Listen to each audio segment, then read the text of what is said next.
হাসরের ময়দানের একদিন আল্লাহ তাআলা কোরআনে বলছে, সূরা মাআরিজের মধ্যে আছে, হাসরের ময়দানের একদিন 50,000 বছর, 50 আলফা সানা, ফুল সিরাত 30,000 বছরের রাস্তা। আমার বন্ধু, এত লম্বা সফর, এই হায়াত 60 বছর 50 বছর, তাও অনির্দিষ্ট, সবার জন্য 60 না, সবার জন্য 60 না। আমি কিছুদিন আগে 22 বছরের ছেলের জানাজা পড়ছি, আমি 3 দিনের বাচ্চার জানাজাও পড়ছি, আমি 10 বছরের বাচ্চার জানাজাও পড়ছি। তাইলে সবার হায়াত 60? কথা বলেন। অতএব হায়াত আসবে না। এই অল্পটুকু সময় দিয়ে অনন্তকালের আখিরাত সাজাইতে হবে। অস্বীকার করার কোনো সুযোগ নাই, অ্যাভয়েড করার কোনো সুযোগ নাই, এড়িয়ে চলার কোনো সুযোগ নাই বাপ। অতএব রমজানকে কদর করেন, রমজানকে কদর করেন। একটা মাস মাহে রমজান সিদ্ধান্ত নেন, সমস্ত গুনাহ, চুরি, ডাকাতি, জিনা, ব্যভিচার, মদ, জুয়া, নর্তকীর ছবি, নাচ, গান, বেহায়া, বেপর্দা মা বোনদের এই বেপর্দার জিন্দেগি তাদেরকে বুঝান। এই বাপ, আর যদি কোনোদিন বলতে না পারি, এই জন্য একবারই বললাম, বাপ দয়া করে নিজের স্ত্রীকে, নিজের মেয়েটাকে, এত বড় খোদার রমজান, এত বড় আজিমুশান মাস, যখন আল্লাহ বলে রহমত খুলে দিলাম, মাগফিরাত খুলে দিলাম, নাজাতের সব দুয়ার খুলে দিলাম বান্দা, এই সময়ে আপনি আপনার স্ত্রীকে, মেয়েটাকে বাজারে, মার্কেটে এই রমজান মাসে শুধু শুধু এই কয়টা কাপড় কিনা আর এই জুতা, এই শাড়ি, গহনার জন্য এইভাবে খোদার রমজান এত বড় দামি মাসকে বৃদ্ধাঙ্গুলি দেখাইয়া বাজারে পাঠাইয়েন না। হাত জোড় করে বলল, এটা অনেক বড় বিবেকহীন কাজ, এটা আল্লাহকে উপহাস করা, আল্লাহকে উপহাস করা। এই জন্য রমজানকে কদর করেন। যুবক ভাই, তোমরা যে কয়জন বসছিলা, আমি বেশি কম নিয়ে আমার কোনো মাথা ব্যথা নাই, কোনো সময়ই না। আলহামদুলিল্লাহ, আমি আমার এই বয়ানের ছোটখাটো এই জীবনে সংখ্যা নিয়ে আমি কোনো দিন পেরেশানি করি না। কখনো অনেক মানুষ দেখছি, আলহামদুলিল্লাহ। আমি কখনো এই কিছুদিন আগে, আসরের আগে এক জায়গায় আসরের নামাজের পরে দুপুরে ভাত খাইয়া আসরের আগ পর্যন্ত প্রায় 1.25 ঘন্টা বয়ান করছি। শ্রোতা ছিল একের গুণা আসতে যাবে, একের গুণা 9 জন না, 8 জন, আমি গুনছি 8 জন। হ্যাঁ, আমি মনোযোগ দিয়া 1.25 ঘন্টা বয়ান করছি, খালাস, আল্লাহর জন্য। সংখ্যা এখানে মূল বিষয় না বা, এখানে মূল মাকসাদ সংখ্যা নয়। অতএব আমি অনুরোধ করছি, যুবক ভাই, তোমরাও মাহে রমজানকে সামনে রেখে গুনাহ বর্জনের সিদ্ধান্ত নাও। নারীর আসক্তি ছেড়ে দাও, জুয়ার আসক্তি ছেড়ে দাও, মদের আসক্তি ছাড়ো, মোবাইলের আসক্তি ছাড়ো। বন্ধু আমার, ফজরের নামাজ পড়তে চেষ্টা করো। আল্লাহ তাআলা বলছে, আখিরাতে জান্নাতে তোমার মনে যা চাইবে তাই দেয়া হবে। তাহলে যা চাই আমার দিলের সব আকাঙ্ক্ষা পূরণ হবে, শুধুই জান্নাত, শুধুই জান্নাত। এই জন্য বাপ, কথাটা বুঝতে শিখেন। একজন শুনলে একজনই শুনেন, একসাথে সবাই বদলায় না, একসাথে সবাই গুরুত্বও দেন। এটাই জিন্দেগি। আমরা ফেরিওয়ালা, আমরা ফেরিওয়ালা, কবরের ফেরি করি, আখিরাতের ফেরি করি, জিকিরের ফেরি করি, গোলামির ফিকির করি, মালিকের বন্দিগির ফেরিওয়ালা। আমরা ফেরি করতে থাকি।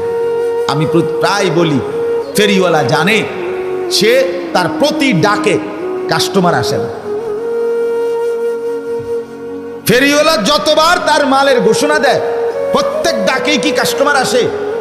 কিন্তু সে বলা বন্ধ করে না, সে বলতেই থাকে।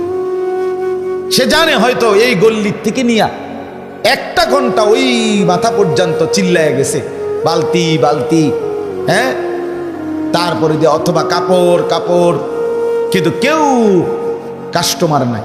কিন্তু হতে পারে 100 জনের কেউ ডাকে নাই, 1 ঘন্টা পরে একজন কেউ ডাকছে, ওই একজনের জন্যই সে পিছনের 100 বার ধারাবাহিক বলতেই থাকছে।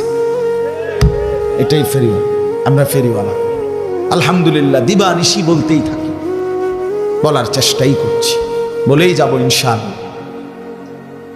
ফেরাবে তো আল্লাহ, বদলে দিবে আল্লাহ, জিন্দেগি বদলাবে আল্লাহ। আলোর পথ দেখাবে আল্লাহ। ফেরিওয়ালা শুধুই ফেরি করবে, সে তার পণ্যের ঘোষণা দিবে। এই জন্য আমি আপনাদের কাছে অনুরোধ করছি, বা আমাদের প্রথম যুবক ভাই তোমাদের কাছেও বলছি, যে কয়জন বসছো বন্ধু, নষ্ট হইও না বাপ। বন্ধু আমার, দোস্ত আমার, তুমি নষ্ট হইও না।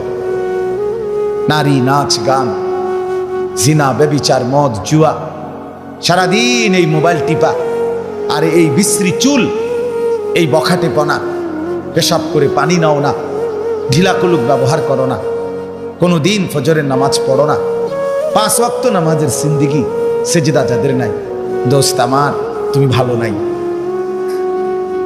তুমি ভালো নাই। তুমি বহুত আগেই আলোর পথ হারায় ফেলছো, গন্তব্য হারায় ফেলছো, তুমি রাস্তা ভুলে গেছো, রাস্তা ভুলে গেছো, ভুল পথ ধরছো। কোরআন কারীমের মধ্যে আছে, আল্লাহ তাআলা বলেন, ওয়ালা তাকরাবুজ জিনা, আমার বান্দা জিনা ব্যভিচারের কাছেও যেও না, ইন্নাহু কানা ফাহিশা, নিশ্চয়ই জিনা ব্যভিচার এটা অশ্লীলতা, ওয়া সাআ সাবিলা, এই কথাটা বলার জন্য আল্লাহ বলে, এই বান্দা, জিনা ব্যভিচার, নারীকে কেন্দ্র করে যত গুনাহ, নারীর সাথে কথা বলা, ভিন নারীর সাথে জিনা, ভিন নারীকে মোবাইলে কিংবা বাস্তবে দেখা, এটা জিনা, ভিন নারীকে ছুঁয়ে দেখা হাত দিয়ে, এটা জিনা, ভিন নারীর কল্পনা অন্তরের মধ্যে লালন করা, এটা জিনা, ভিন নারীর সাথে কথা বলা, এটা জিনা, ভিন নারীর দিকে পায়ে হেঁটে এগিয়ে যাওয়া, এটা জিনা, লজ্জাস্থান দিয়ে জিনা করা, এটাও জিনা, চূড়ান্ত জিনা, আগের গুলোও জিনা। আল্লাহ বলে, বান্দা কোন জিনার কাছে যেও না, ওয়াসাআ সাবিলা, একে তো এটা অশ্লীলতা, দ্বিতীয়ত এটা মন্দ পথ, এটা ভুল পথ, এটা মন্দ রাস্তা। এই বান্দা, ভুল পথে হেঁটো না, ভুল পথে হেঁটো না।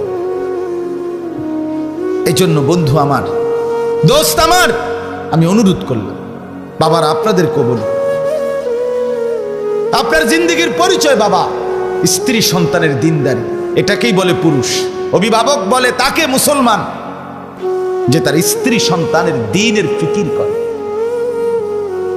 খাট পালং আর সোফা, বিদেশ আর ভাত তরকারি আর বিল্ডিং, ইট বালু আর সিমেন্ট, শুধু এইটা নিয়ে যে ব্যস্ত থাকে, খোদার কসম, তারে মুসলিম অভিভাবক, মুসলমান বাবা বলে না। এমনি বাপ হইতে আরে, কিন্তু মুসলমান বাপ এটারে বলে না, মুসলমান মা এটারে বলে না। যার মেয়ে বেপর্দা, তুই বেটি মুসলমান মা না, বেটি তুমি কোনো মুসলমান বাবা না। তোমার ছেলে আছে 1 বছর 2 বছর, কোনোদিন তোমার ঘরে ফজরের নামাজ পড়ে না, তুমি কোনো বেড়ই তো না।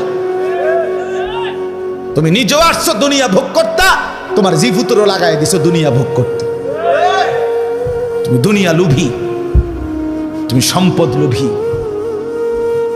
তুমি ফোলারে কইয়ে দিছ, ফললে ফর, বাবুরে নমাজ রোজাইতান আমার বিষয় না, দেশে থেকে কামাই করলে কামাই কর, নাহলে বিদেশ যা, টেহার দরকার, টেহার দরকার। তোর জেডায় তোর চাচাই হুঁচি জমি বেচবো, টাকা আগের থেকে রেডি না রাখলে পরে কোন ফাঁকে বেচালায়, পরে ফেসে পড়বি, যা বিদেশ যা, টেহার দরকার। তুই হলি টাকা এটিএম বুথ, তোরে টিপ দিলে টাকা বাইরে, তুই টাকার মেশিন।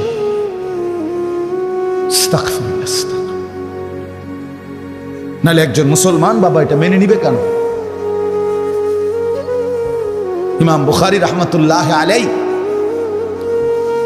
বুখারী শরীফের নাম আপনারা সবাই জানেন। ইমাম বুখারী রাহমাতুল্লাহ আলাইহি 8 বছর বয়সে অন্ধ হয়ে গেছিলেন। অন্ধ হয়ে যাওয়ার পরে উনার মা লাগাতার লম্বা সময় 2-2.5 মাসের চাইতে বেশি সারা রাত চোখের পানি ফেলে সেজদায় লুটিয়ে আল্লাহর কাছে কেঁদেছেন আর বলছেন, আল্লাহ, আমি আমার সন্তানটাকে হাদিস শেখাবো, আলেম বানাবো, আর আপনি সে তো চোখে দেখছে না মাওলা, হঠাৎ আমার ছেলেটা যদি অন্ধ হয়ে যায় তাহলে আমার এই স্বপ্ন বাস্তবায়ন হবে কিভাবে? আমার তো স্বামী নাই, ছেলেটার তো বাবা নাই, আমার এই এতিম সন্তান, আল্লাহ আপনি বঞ্চিত করিয়েন না। কসম আল্লাহর, সব আলেমকে জিজ্ঞেস করে। ইমাম বুখারী রাহমাতুল্লাহ আলাইহির মায়ের কান্নায় একদিন রাত্রিবেলা ওনার মা ইব্রাহিম আলাইহিস সালামকে, নবী ইব্রাহিমকে স্বপ্নে দেখছে।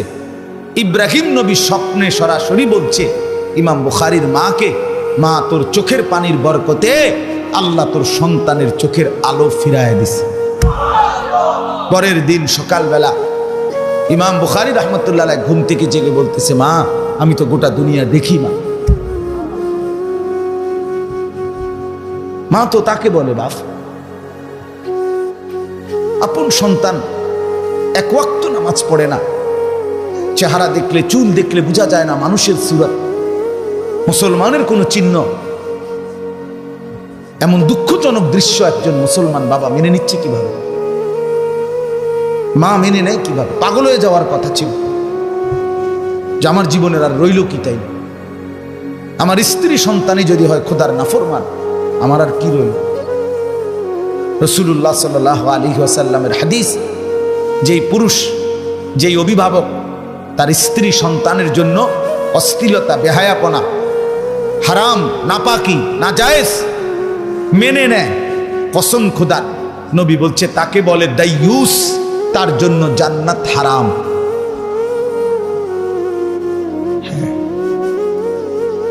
যার ঘরে আজ 10 বছর ধরে টেলিভিশন চলতেছে, আমনের বেডি আর আমনের জিফুত, আমনের ঘরে আমনের টাকা দিয়া বিদ্যুৎ বিল দেন আমনে, ডিশের বিল দেন আমনে, আপনার ঘরে আপনার টাকা দিয়া আপনার বউ বাচ্চা আজকে 10 বছর 20 বছর আপনার ঘরে প্রতিদিন রঙিন টেলিভিশনে নাচ গান নর্তকীর ছবি দেখে। আপনি সাফ কথা আপনি মেনে নিচ্ছেন, আপনি দেখতেছেন এটা যে 20টা বছর 10টা বছর ধরে যতবার টেলিভিশন ডিস্টার্ব হয় আপনি মিস্ত্রি আইনা ঠিক করে দেন, আপনি ঠিক আপনি বিল দেন, আপনি ডিশের বিল দেন, বিদ্যুৎ বিল আপনি দেন। আপনি মেনে নিচ্ছেন আপনার স্ত্রী সন্তান নর্তকী দেখবে, নাচ দেখবে, জিনা ব্যভিচারের দৃশ্য দেখবে, উলঙ্গ ছবি দেখবে, হিন্দি সিরিয়াল দেখবে। আমি মেনে নিলাম, এই যে পুরুষ এটা মেনে নিচ্ছেন, যাদের ঘরে এভাবে দিবানিশি চলছে, আপনারা দাইয়ুসের অন্তর্ভুক্ত কিনা আলেম থেকে জেনে নিয়ে, নাই তো দাইয়ুস কইব কারে আপনি বুঝা নিয়ে। কি ভাবছেন জান্নাত মামুর বাড়ি? হ্যাঁ, আমার শায়েখ আল্লামা মুফতি মুশতাকুন নবী সাহেব দিবানিশি বলে, এরে আল্লাহর বান্দা, হাসরের মাঠ কোনো মামার বাড়ি না, নানার বাড়ি না, হাসরের মাঠ কোনো শ্বশুর বাড়ি না, হাসরের মাঠ সেই মাঠ বাপ সোয়া লাখ আম্বিয়া, সমস্ত নবী রাসূল আদম থেকে মুহাম্মদ সাল্লাল্লাহু আলাইহি ওয়াসাল্লাম পর্যন্ত সমস্ত নবী যেই মাঠের ভয়ে দিবানিশি দুনিয়ার হায়াতে কাঁদছেন, সেই মাঠের নাম হাসরের মাঠ। সমস্ত সাহাবী, তাবিঈ, আউলিয়া, সমস্ত নেককার বুজুর্গ যে মাঠের ভয়ে অন্তরে সর্বদা কাঁপছেন, ভয় পাইছেন, কাঁদছেন, সেই মাঠকে বলে হাসরের মাঠ। আমরা কিতাবে পড়ছি হযরত আবু বকর সিদ্দিক রাদিয়াল্লাহু তাআলা আনহু ইন্তেকালের পূর্বে মাঝে মাঝে এরকম গাছের পাতা টানতেন, ছিটতেন আর বলতেন, হায় আমি যদি এই গাছ হতাম, আমাকে যদি কেটে ফেলে দিত, লাউ কুনতু শাজারাতান তু'দাদু, আমি যদি গাছ হতাম, আমাকে যদি ফেলে দিত কেউ, আমি যদি পাতা হতাম, আমাকে যদি কেউ ছিঁড়ে ফেলে দিত, আমি যদি হাসরের মাঠে না যেতাম। হযরত ওমর রাদিয়াল্লাহু তাআলা আনহু শাহাদাতের পূর্ব মুহূর্তে, ইন্তেকালের পূর্ব মুহূর্তে হযরত আব্দুল্লাহ ইবনে আব্বাস রাদিয়াল্লাহু তাআলা আনহুমার মতো সাহাবী, উনি হযরত ওমরের প্রশংসা করতেছিলেন মৃত্যুর মুহূর্তে, বলতেছেন, আমিরুল মুমিনিন, আপনি 10.5 বছর মুসলমানদের খলিফা ছিলেন, আপনি অর্ধ পৃথিবী শাসন করেছেন, আপনার আমলে কত দেশ কত শহর বিজয় হয়েছে, আপনার অনেক মর্যাদা, আপনি কেন ঘাবড়াচ্ছেন, কাঁদতেছেন? কসম আল্লাহর, আমরা কিতাবে পড়ছি হযরত ওমর রাদিয়াল্লাহু তাআলা আনহু বলছে, ইবনে আব্বাস দোয়া করো আমার সারা জিন্দেগীর এই মেহনতের বিনিময়ে আল্লাহ যদি কমপক্ষে আমার গুনাহ এবং নেকি বরাবর করেও যদি আমারে ছাইরা দেয়, তাইলেও আমি সন্তুষ্ট। লা আজরা ওয়ালা ভিজরা, হিসাবের মধ্যে যেন একদূর হয় যে আর নেকিও নাই, তবে আর গুনাহও নাই। কমপক্ষে যদি এর দূরও হয় আমার সারি। অমরের মতো সাহাবী বলছেন, বাপ আখিরাতটাকে খামখেয়ালি মনে করছেন আপনারা মুরব্বীরা, আপনারা চা দোকানে জিন্দেগি শেষ করে দিচ্ছেন। কি ভাবছেন আসলে আখিরাত? আমি বুঝি না। 60 বছরের বুড়া মানুষ এখনো বিড়ি সিগারেট খায়। আরে এই চাচা আখিরাত কি বুঝলা যে এতটা বছরে? 60 বছরের বুড়া মানুষ এখনো চা দোকানে বসে রঙিন টেলিভিশনে নাচ গান দেখে। আহা চাচা, আপনি কি বুঝলেন চাচা? আজকে এতদিনও আপনি আখিরাত বুঝলেন না? আজকে এত বছর পরেও কবরের ভয় আসলো না? আহা মুসলমান, আর আসবে কোন দিন? আর কে বললে, আর কখন বললে আল্লাহর কোরআনের চাইতে দামি আর কোন কথা বললে আমরা বুঝতাম? কোরআনুল কারীমে আছে, আল্লাহ বলছেন ফাবিআইয়ি হাদিসিন বাদাহু ইউমিনুন। এই যে আল্লাহ বলছে, বান্দা বলো তো এর চাইতে, এটা এই কোরআনকে বলছে আল্লাহ বলছে, আমার বান্দা বলো তো এই কোরআনকে বাদ দিয়ে এটার পরে আর কি বললে, কোন কথাটা বললে ইউমিনুন তোমরা ঈমান আনতা? বান্দা আমারে বলো না, আমি আর কি বললে বিশ্বাস করতাম? বলো বান্দা। এই কোরআনের পিছনে আমার বন্ধুর 23 বছরের মেহনত। এই এক কোরআন বুঝায় দিতে গিয়ে আমি আমার বন্ধুর পিঠ থেকে তায়েফের অঝরে রক্ত ঝরিয়েছি। আমার বন্ধুর দান দান শহীদ হয়েছে, জমিন রক্তে ভিজে গেছে। আমার বন্ধু পেটে পাথর বাঁধছে, 3 মাস ঘরের চুলায় আগুন জ্বলে নাই। আমার বন্ধুর চোখের সামনে তার সাহাবীদের লাশ, যুদ্ধের ময়দানে শাহাদাতের লাশ তরফাইছে, রক্তে ভাইসা গেছে। বন্ধু আমার নিজের চোখে দেখছে। এত কষ্ট, এত ত্যাগ, এত তিতিক্ষা, এত কোরবানির বিনিময়ে আমি আল্লাহ তাআলার কি বললে বান্দা বিশ্বাস করতাম? আর কিভাবে বললে বলেন? রাত গভীরে বলেন। আমার এতগুলো কথার অর্থ এটাই, আপনার দিলে শুধু একটু বিবেক জাগানো, একটু নড়ে ওঠেন। এই বাপ, একটু নড়ে ওঠেন, নিজের দিলকে একটাবার প্রশ্ন করেন, আসলে কি? কেন বিড়ি খাচ্ছেন? কেন চা দোকানে নাচ গান দেখেন? ও বাপ, কেন দাড়ি কাটেন? কেন? কারে সুন্দর দেখানোর জন্য? দাড়ি কাটা চেহারা সুন্দর না বাপ। পৃথিবীর কোনো, আমি চ্যালেঞ্জ করলাম, পৃথিবীর কোনো গবেষণায়, কোনো জরিফে, কোনো ইউরোপিয়ান কোনো গবেষক, কোনো ইহুদি খ্রিস্টানের বাচ্চাও আজ পর্যন্ত বলে নাই, পৃথিবীতে কোথাও নাই যে দাড়ি কাটা চেহারা সুন্দর, স্মার্ট। এটা কোন যুক্তিতে, কি কারণে, কোন প্রেক্ষাপটে আমি এটা দেখতে চাই। কারো কাছে যদি থাকে এটার কোনো দলিল নির্ভরযোগ্য যে এই পয়েন্টে আইসা, এই যুক্তিতে আইসা দাড়িওয়ালা সারার চাইতে শেপ চেহারা সুন্দর, আপনি এটার একটা যুক্তি দেখান, আমি কানে ধরে উঠবস করবো, এনে না কানে ধরে বটনি লাগামো বেটা। বলেন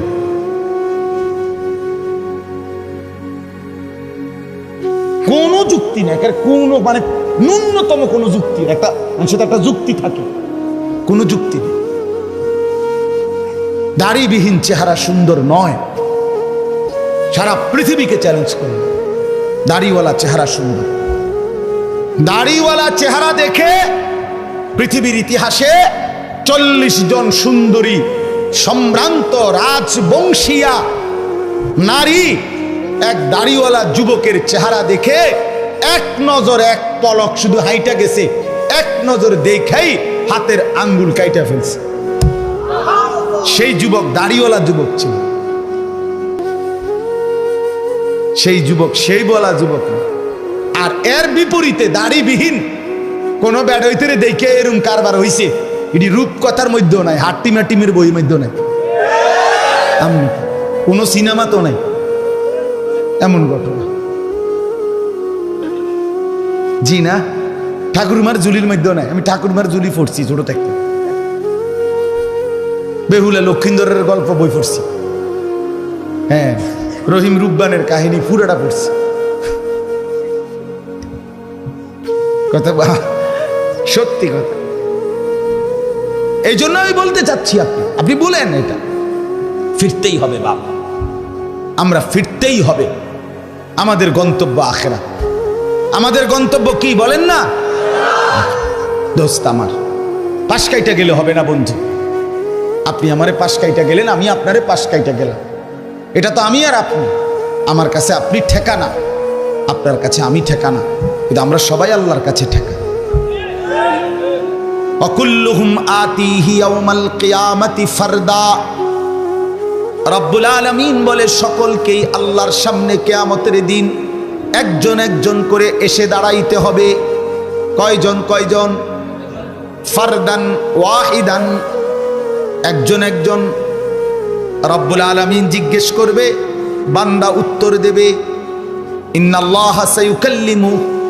নবী সাল্লাল্লাহু আলাইহি ওয়াসাল্লাম বলেন, নিশ্চয়ই আল্লাহ তাআলা প্রত্যেকের সাথেই কথা বলবেন, একজন একজন করে কথা বলবেন। লাইসা বাইনাহু ওয়া বাইনাহু তারজুমান, আল্লাহর মাঝে আর ওই বান্দার মাঝে কথোপকথনের সময় বুঝাইয়া দেওয়ার জন্য কোনো দুভাষী থাকবে না। আজকে আমার মসজিদে আরব জামাত আসছে, চান্দিনা আরবের জামাত, প্রায় 8 জন আরব। তো আমি জুমার পরে ওনারা কথা বলছে, তো আর জামাতের আমির সাহেব, আরবি আমির সাহেব, উনি আমারে বলছে যে হযরত আপনি তর্জমা করেন। তো আমি তর্জমা করছি, মানে ওনারা যেটা আরবিতে কইছে এটা আমি আমার মুসল্লি করে বুঝাইয়া কইছি। এই যে দোভাষী, তর্জমা করে বললাম। রাসূলুল্লাহ সাল্লাল্লাহু আলাইহি সাল্লাম বলেন, আল্লাহর মাঝে এবং বান্দার মাঝে বুঝাইয়া দেওয়ার জন্য কোনো দোভাষীও থাকবে না, সরাসরি মুখোমুখি আল্লাহ জিজ্ঞেস করবে, বান্দা উত্তর দেবে। খামখেয়ালি নামা, কোনো খামখেয়ালি নেই। অতএব আসেন এবার কথা শেষ করি। মূল বিষয় হলো, আপনাদের কাছে এই কথাটাই বললাম, আমরা যেন আমাদের এই হায়াত কদর করি। আর এই কদরের জন্য, হায়াতটাকে কাজে লাগানোর জন্য আমাদের সামনে বড় উত্তম সুযোগ মাহে রমজান। বলেন আলহামদুলিল্লাহ। এটাকে ফেলে দিয়েন না। এই রমজানটাকে কাজে লাগিয়ে নিজেকে গুনাহ থেকে পবিত্র করে এবং সমস্ত ইবাদত আল্লাহর হুকুম পালন করে আল্লাহর সন্তুষ্টি তাকওয়া অর্জন করে জান্নাতি হওয়ার দৃঢ় সিদ্ধান্ত এই মাসেই শুরু করেন ইনশাআল্লাহ। বলেন ইনশাআল্লাহ। আমি যে আয়াতটা পড়ছি এবার তরজমাটা শুনেন। আল্লাহ তাআলা বলেন, হাত্তা ইদা জাআ আহাদাহুমুল মাউতু, প্রত্যেকটা পাপী নাফরমান যখন তার মৃত্যুর সময় আসবে, মালাকুল মউত আজরাইল এসে জান কবজের জন্য দাঁড়াবে। আল্লাহ কোরআনে বলতেছেন সূরা মুমিনুনের মধ্যে, প্রত্যেকটা পাপী নাফরমান, আহা জিন্দিগি যে গুনার নাফরমানিতে শেষ করে দিছে, খোদার কসম বাপ, আল্লাহ বলে তখন মৃত্যুর মুখে দাঁড়িয়ে মালাকুল মউতকে দেখে, আজরাইলকে দেখে প্রতিটা নাফরমান চিৎকার করে আল্লাহকে বলবে, ক্বালা রব্বিরজিউন, আল্লাহ আপনি আমাকে কিছু সময়ের জন্য দুনিয়ায় ফেরত আবার থাকতে দেন। এই কথাটাই বলতে চাইছি বাপ। আজ বলছি হায়াতের কদর করেন। অচিরেই এই হায়াত ভিক্ষা চাইবেন, অচিরেই এটুকু সময় আবার চাইবেন। ক্বালা রব্বিরজিউন, নাফরমান বলবে রব্বুল আলামিন দুনিয়ায় অল্প সময়ের জন্য ফেরত যেতে দেন। আল্লাহ জিজ্ঞেস করবেন কেন?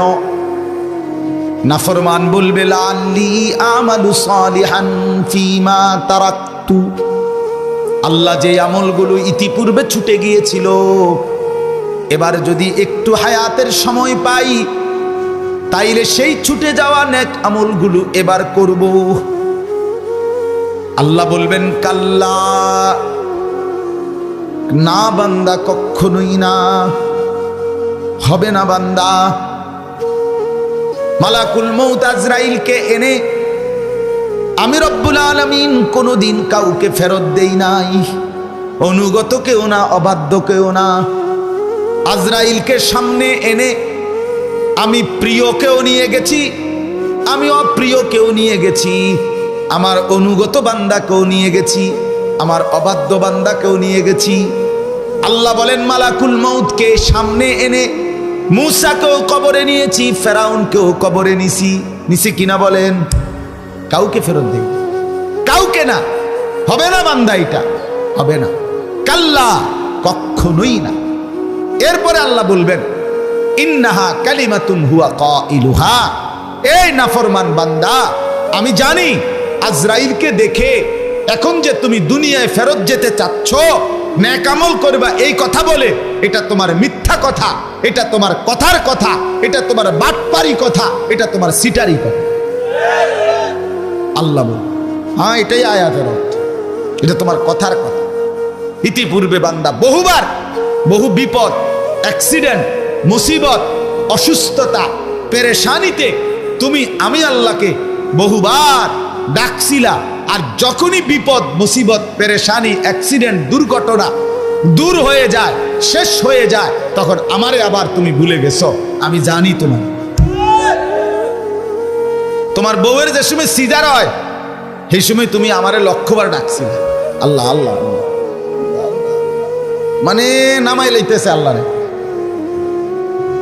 যখনই ওইয়ে সারছে, শেষ।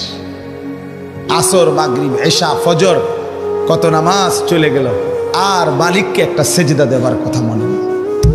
আল্লাহ বল, তুমি এই জাতের বাটফা। যে সময় গাড়ি অ্যাক্সিডেন্ট করতে লাগছিল, তখন তুমি আমারে আল্লাহ আল্লাহ আল্লাহ আল্লাহ আল্লাহ আল্লাহ আল্লাহ, মানে আমারে একবারে সাংঘাতিক ডাকা ডাকছিলা। যখনই আমি বাঁচাইয়া দিলাম, অ্যাক্সিডেন্ট থেকে মুক্ত করে দিলাম, তখনই তুমি আমাকে ভুলে ড্রাইভারের প্রশংসায় লেগে গেছো। এবার ড্রাইভার, তে একটা ড্রাইভার রে, ড্রাইভার, জাত ড্রাইভার, জেনতেন কোন ড্রাইভার হইলে এত মারাত্মক অ্যাক্সিডেন্ট থেকে বাঁচার কথা না। জাত ড্রাইভার, একটা ড্রাইভার, তার 14 গোষ্ঠী ড্রাইভার, তার আর পুরা ফ্যামিলি ড্রাইভার, তারা মারফেটের থেকে গাড়ি চালাতে চালাতে আইছে, মানে এত গুণ এবার হইতে, তার 14 গোষ্ঠী ড্রাইভার হয়ে গেছে না। মানে এবার সমস্ত গুণ কার? ড্রাইভার। এতক্ষণ ডাকছিল কাকে? আল্লাহ বলে, তুমি এই জাতের সিটার, তোমার আমি চিনি। ওয়ামিন ওয়ারাইহিম বারযাখুন ইলা ইয়াউমি ইউবআসুন। এরপরে আল্লাহ তাআলা বলেন, অতএব বান্দা নাফরমান, কাজে কোনো কথা নাই, দুনিয়া আর ফিরবে না। ওয়ান ওয়ে রোড, একমুখী রাস্তা, হায়াতের ইউটার্ন নাই, রাস্তার ইউটার্ন আছে, হায়াতের ইউটার্ন নাই। হায়াত সামনের দিকেই যায়, সামনের দিকেই যায়। অতএব এখন থেকে নিয়ে আমি আল্লাহ হাসরের ময়দানে উঠানো পর্যন্ত বারজাখ মানে কবরের জিন্দেগিতেই পড়ে থাকো, কবরে পড়ে থাকো, আর ফিরবা না। এই কথাটাই বলতে চাইছি, এটাই আমার মূল বক্তব্য। বন্ধু আমার, এই হায়াত আর ফিরবে না, এই রাত আর ফিরবে না, এই দিন আর ফিরবে না। আপনি বলেন 23 ফেব্রুয়ারি 2024 রোজ শুক্রবার, এই শিরোনাম পৃথিবীতে আর কোনোদিন হবে? আগামী শুক্রবার আসবে, কিন্তু সেটা 23 ফেব্রুয়ারি না। আগামী বছর 23 ফেব্রুয়ারি আসবে, কিন্তু সেটা 2024 না। এই শিরোনাম হুবহু পৃথিবীর ইতিহাসে আর কোনোদিন আসবে, রাত আর আসবে না। দোস্ত, জোয়ান ভাই, বুঝতে শিখো, তুমি আর কোনোদিন যুবক হবা না। হয় তুমি সামনে বৃদ্ধ হবা, নয় কবরে যাবে। যৌবন দুইবার আসবে না। তোমার 16 বছর আর কোনোদিন 16 বছর আর হবে না, তুমি এরপরে 17 বছরে যাইতে হবে। তোমার 17 বছর আর কোনোদিন দ্বিতীয়বারের মতো 17 আর হবে না, এটা 18তে চলে যাবে, তুমি আর ফিরবা না, এদিকে আসবা না। ব্যাক করার সিস্টেম নাই, ওয়ান ওয়ে রোড, সামনের দিকে যেতে হবে। অতএব আমার বক্তব্য, আমার মূল কথা, আমি এই কয়দিন টানা এই এক কথাই বলতেছি, হায়াতের কদর করেন, জিন্দেগিটা কাজে লাগান। এটুকুই হায়াত, এটুকু দিয়েই অনন্তকালের আখেরাত, এটুকু দিয়েই লম্বা সফর বাপ, দীর্ঘ সফর। কবরে সাহাবীর বর্ণনা দ্বারা এটা বোঝা যায়। মুহাদ্দিসিনে কেরাম বলেন, কোন মুহাদ্দিস বলেন, উলামায়ে কেরাম কেউ কেউ বলেন, কবরে সর্বশেষ যেই লোকটা কবরে যাবে, তাকেও হতে পারে, শুধু কবরেই 40,000 বছর অপেক্ষা করতে হবে।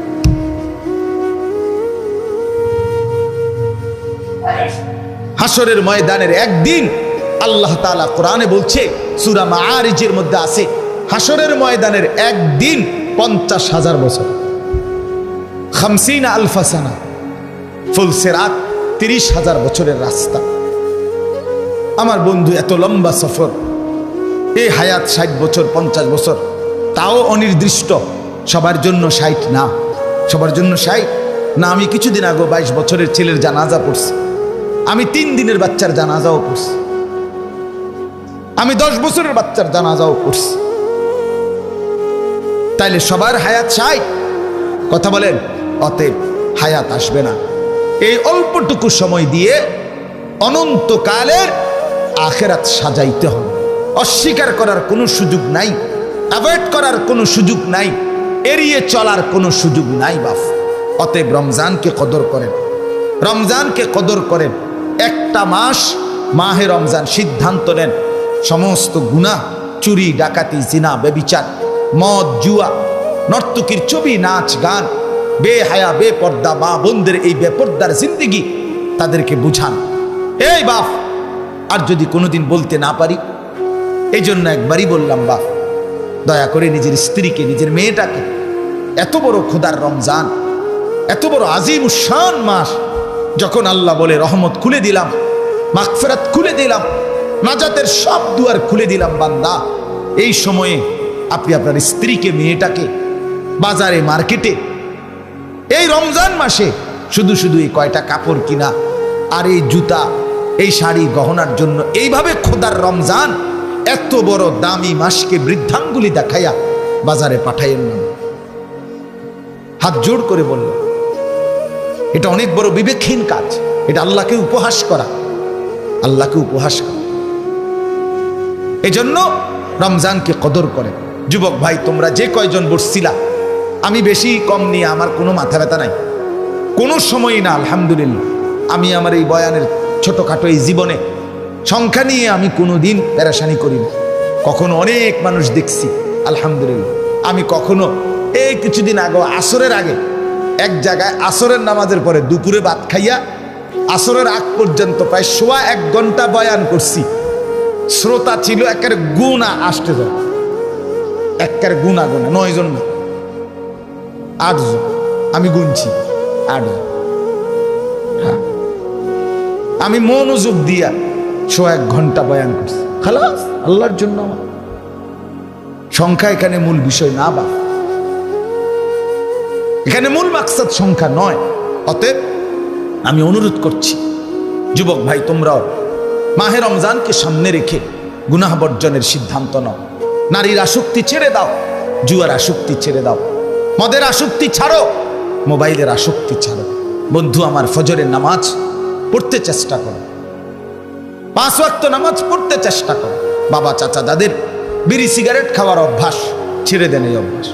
দাড়ি কাটেন যারা, এটা বন্ধ করে দেন, দাড়ি রাখেন, দাড়ি রাখেন বাবা, সুন্দর হবে।